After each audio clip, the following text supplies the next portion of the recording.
Today's New American Standard Bible reading is Proverbs chapters 28, 29, and 2 Corinthians chapter 7.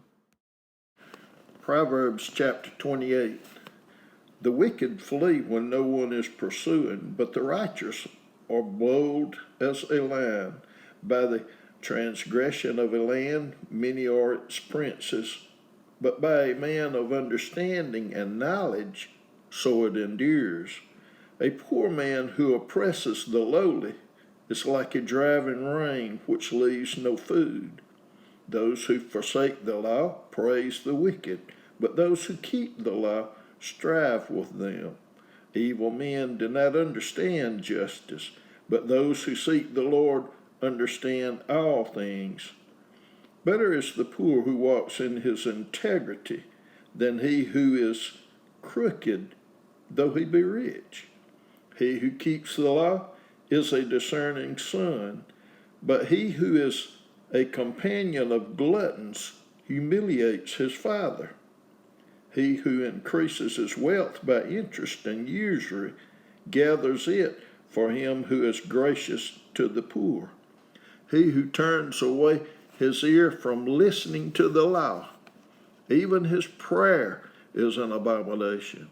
He who leads the upright astray in an evil way will himself fall into his own pit, but the blameless will inherit good. The rich man is wise in his own eyes, but the poor who has understanding sees through him. When the righteous triumph, there is great glory, but when the wicked rise, men hide themselves. He who conceals his transgressions will not prosper, but he who confesses and forsakes them will find compassion. How blessed is the man who fears always, but he who hardens his heart will fall into calamity. Like a roaring lion and a rushing bear is a wicked ruler over a poor people. A leader who is a great oppressor lacks understanding, but he who hates unjust gain will prolong his days. A man who is laden with the guilt of human blood will be a fugitive until death. Let no one support him. He who walks blamelessly will be delivered, but he who is crooked will fall all at once. He who tills his land will have plenty of food, but he who follows empty pursuits will have poverty and plenty. A faithful man will abound with blessings, but he who makes haste to be rich will not go unpunished. To show partiality is not good, because for a piece of bread a man will transgress. A man with an evil eye hastens after wealth, and does not know that want will come upon him. He who rebukes a man will afterward find more favor than he who flatters with the tongue. He who robs his father or his mother and says, "It is not a transgression," is the companion of a man who destroys. An arrogant man stirs up strife, but he who trusts in the Lord will prosper. He who trusts in his own heart is a fool, but he who walks wisely will be delivered. He who gives to the poor will never want, but he who shuts his eyes will have many curses. When the wicked rise, men hide themselves, but when they perish, the righteous increase. Proverbs chapter 29. A man who hardens his neck after much reproof will suddenly be broken beyond remedy. When the righteous increase, the people rejoice, but when a wicked man rules, people groan. A man who loves wisdom makes his father glad, but he who keeps company with harlots wastes his wealth. The king gives stability to the land by justice, but a man who takes bribes overthrows it. A man who flatters his neighbor is spreading a net for his steps, By transgression, an evil man is ensnared, but the righteous sings and rejoices. The righteous is concerned for the rights of the poor. The wicked does not understand such concern. Scorners set a city aflame, but a wise man turns away anger. When a wise man has a controversy with a foolish man, the foolish man either rages or laughs, and there is no rest.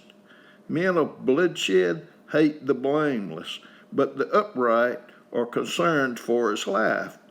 A fool always loses his temper, but a wise man holds it back. If a ruler pays attention to falsehood, all his ministers become wicked. The poor man and the oppressor have this in common. The Lord gives light to the eyes of both. If a king judges the poor with truth, his throne will be established forever. The rod and reproof give wisdom, but a child who gets his own way brings shame to his mother. When the wicked increase, transgression increases, but the righteous will see their fall. Correct your son, and he will give you comfort. He will also delight your soul. Where there is no vision, the people are unrestrained. But happy is he who keeps the law.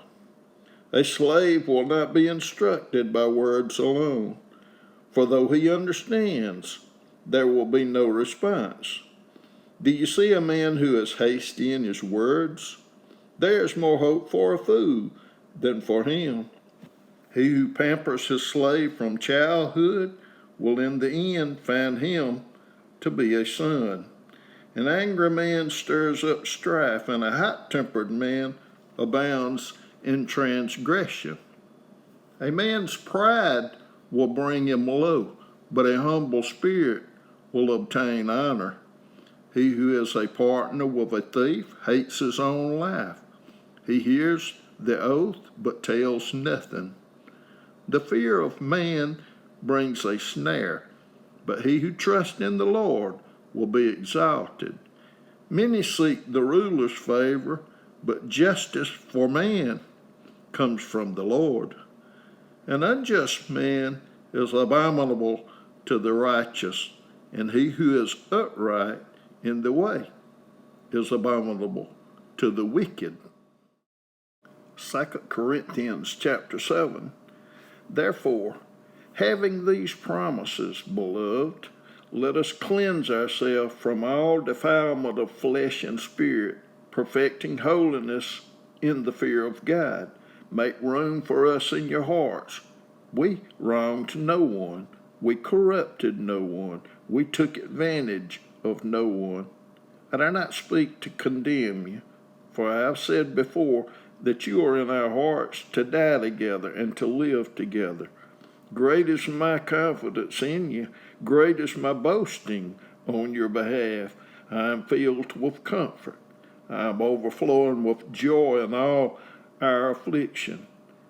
For even when we came into Macedonia, our flesh had no rest, but we were afflicted on every side, conflicts without, fears within.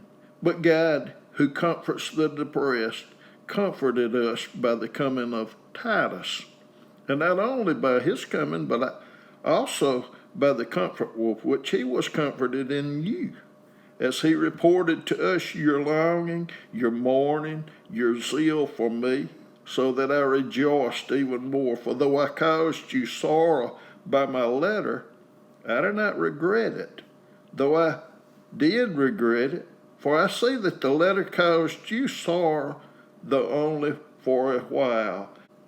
I now rejoice, not that you were made sorrowful, but that you were made sorrowful to the point of repentance.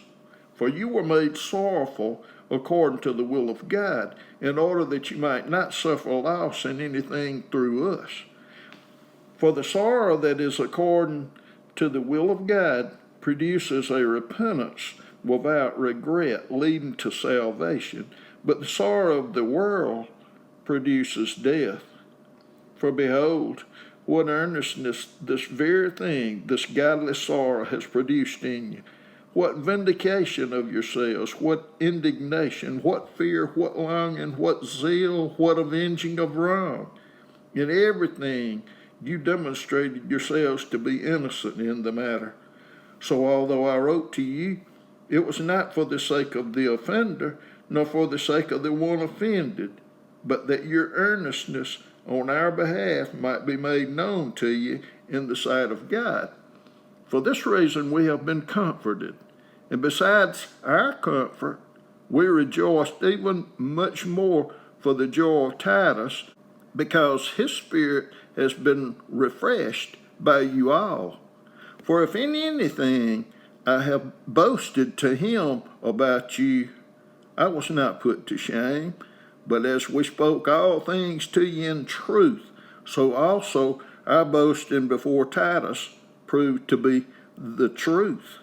And his affliction abounds all the more toward you as he remembers the obedience of you all, how you received him with fear and trembling. I rejoice that in everything I have confidence in you.